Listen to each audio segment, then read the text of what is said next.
My parents used to live in a small cottage in northeastern Utah, but my dad told me that after my mom's death, we moved to Salmore County when I was only a few months old.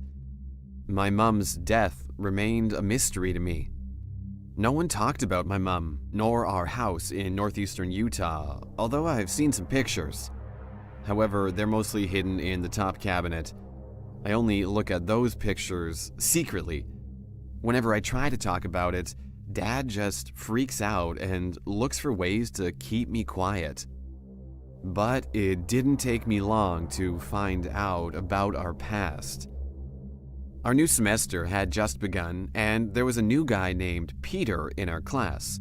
A quiet kid that barely spoke to us, but when I figured he was also from northeastern Utah, I was drawn towards him.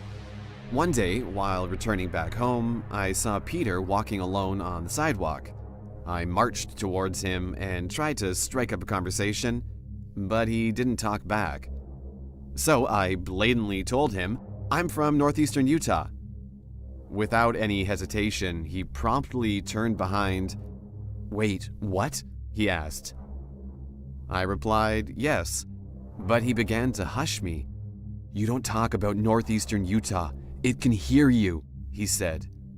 I was puzzled, so I kept quiet and listened to him as he continued. "My grandmother always told me that you never talk about these things in public or with an outsider." Want to go to my place?" I suggested. So we went home and he began the story. Since Dad wasn't home, I took out the pictures from the top cabinet. Peter and I looked at the pictures while he shared the story.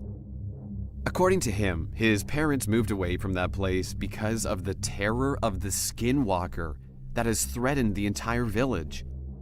He continued, "Most people reported sightings of a large animal almost 4 times the size of a normal-sized dog, and sometimes people would be dragged out of their homes and washed in blood during the nighttime.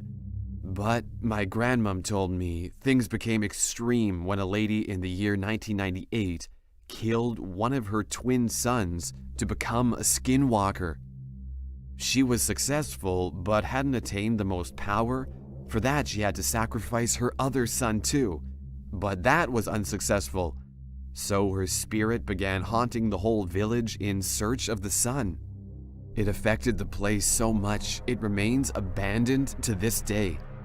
Our family also moved out from there in the same year." "I guess we also moved here in the same year," I replied. Although I remained calm in front of him, just then there was a loud knock on the door. I quickly hid everything and opened the door. It was Dad. After Dad came, Peter left. Only Dad and I were there. Gradually, I told him everything that Peter had told me. He looked furious. His eyes and face became extremely red. "I'm changing your school," he yelled at me, banged his bedroom door, and locked himself up.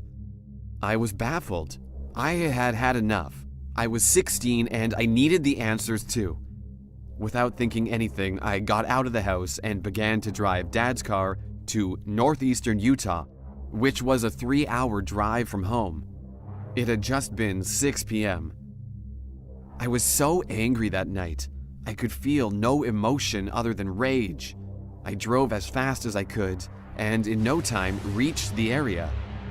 The wolves were howling louder than I had ever heard. With my sweaty palms, I brushed aside my hair and rubbed my eyes. Just then, something moved in front of me.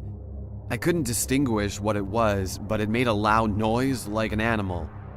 I took several deep breaths and accelerated my vehicle gradually. By then, it was pitch dark, aside from the light from the moon and my car's headlights. In no time, something massive dropped on top of my car and made a loud banging noise. My body trembled in fear. It must have been a wild animal, I thought, and doubled the speed of my car. But despite increasing the speed, the creature didn't let go of my car. With its long, sharp claws, it began to clasp on the car screen. Shivers ran down my spine. I was extremely terrified. My car was moving at the fastest speed, but that didn't affect the creature. With my eyes glued onto the animal, I abruptly collided with a tree. Thankfully, nothing happened to me, but my car was thrashed. I took out my torchlight and gleamed it outside. The creature was gone. And I also spotted the cottage, our home. I was 100% sure it was our house because it was exactly like the one in the picture. I rolled down the windows and listened to the sound outside carefully.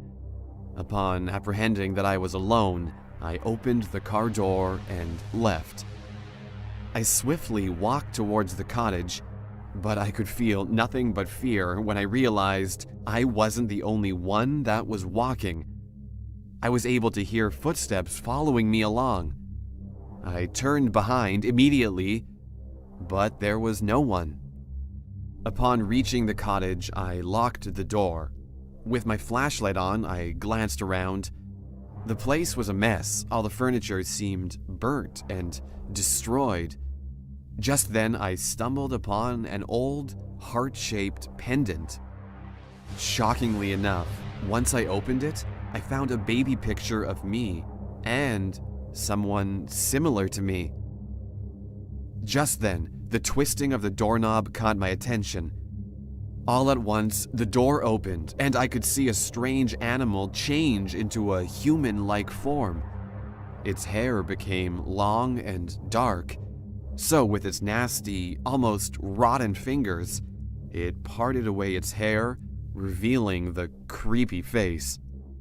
The face looked somewhat similar, so I kept staring at it. "Do you remember me, Josh?" she asked, and a wide smile appeared on her face. Not a normal one, but creepy enough to make my body cold with dread. Suddenly, the smile changed into an almost frown-like face, and she came lunging at me. "Finally, I'll become the most powerful," it uttered, and I screamed out my last cry as it stabbed me with a sharp substance.